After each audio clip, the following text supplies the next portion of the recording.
This episode was sponsored by Critical Dice and the Endless Bag of Dice.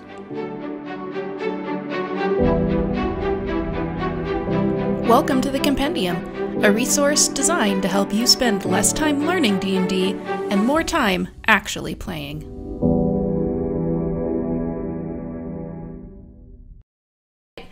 Welcome back to the CompenDM. This week I am joined by a secondary host, so I've got my host as always, Jason, and then I've also got Cameron Ackerson from the D&D Coalition, because we are doing a side quest this week, and I'm really excited to just have a discussion with two other D&D nerds about the top challenges that people who play D&D face in the game or running the game or playing in the game. So Cameron, do you want to introduce yourself a little bit and kind of tell people what the Coalition is in case they're interested? Yeah, absolutely. Hello, everybody. My name is Cameron Ackerson. I am a fellow nerd. A while back, I started this group called the D&D Coalition, and essentially it's just this collaborative place for content creators, and we bounce ideas off one another, and yeah, a lot of collaborations. Yeah, it's a great resource for anyone that's just looking for inspiration on basically anything. So definitely check it out. We'll put a link to the Coalition in the show notes so you can find it there. But yeah, so we've been covering all of the rules for a while now, Jason. We just finished the races in the Player's Handbook. Both of us needed a little bit of a breath from kind of just like going through the rules and hitting the road with all of that.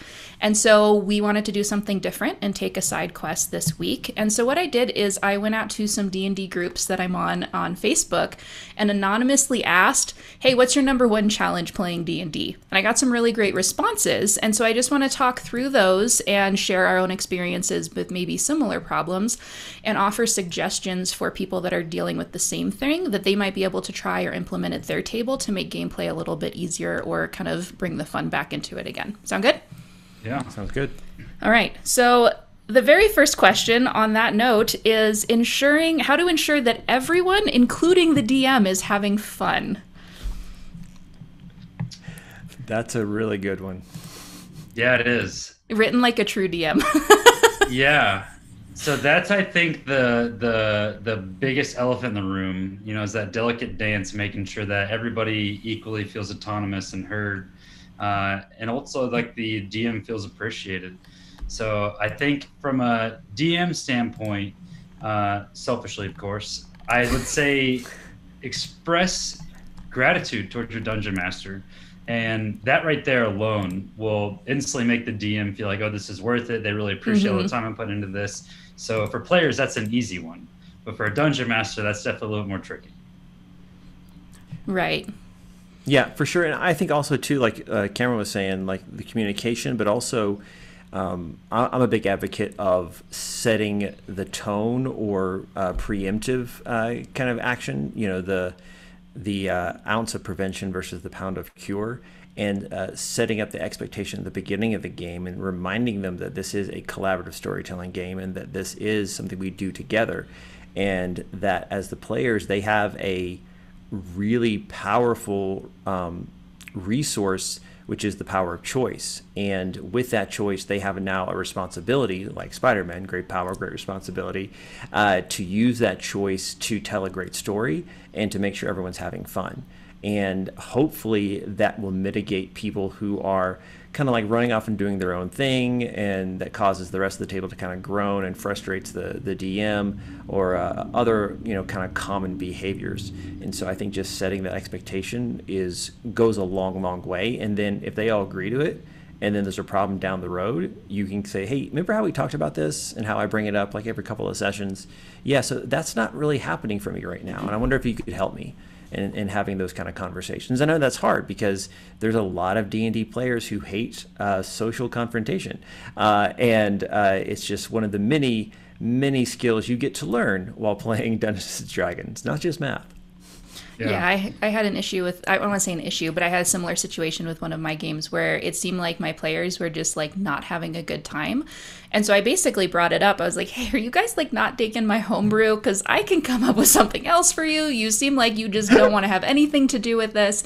And what it was is that they were just really deep into role play because their characters were in this situation that their characters would not want to be in. And so they were basically wanting to like get out of the circumstances because of the character.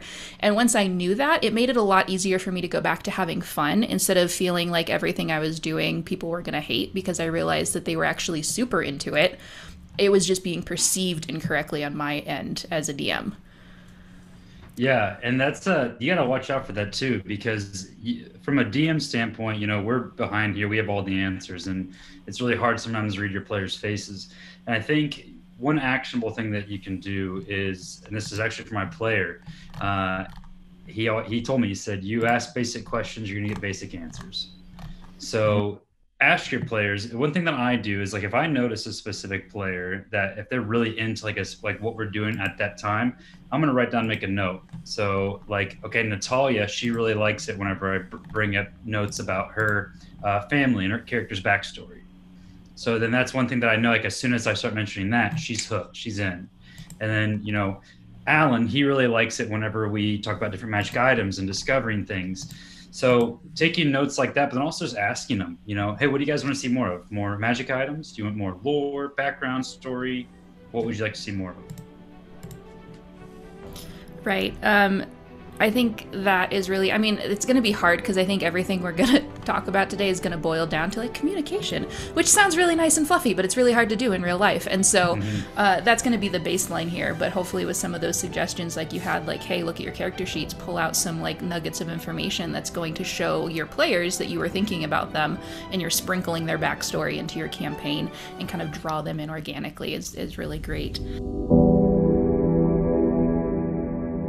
Thank you guys so much for joining us this week on the CompenDM, where we are talking about all things D&D, helping you spend less time learning and more time actually playing. This episode was sponsored by the Critical Dice and the Endless Bag of Dice, where you can get a new set of dice delivered to your door every single month for as little as $6.99.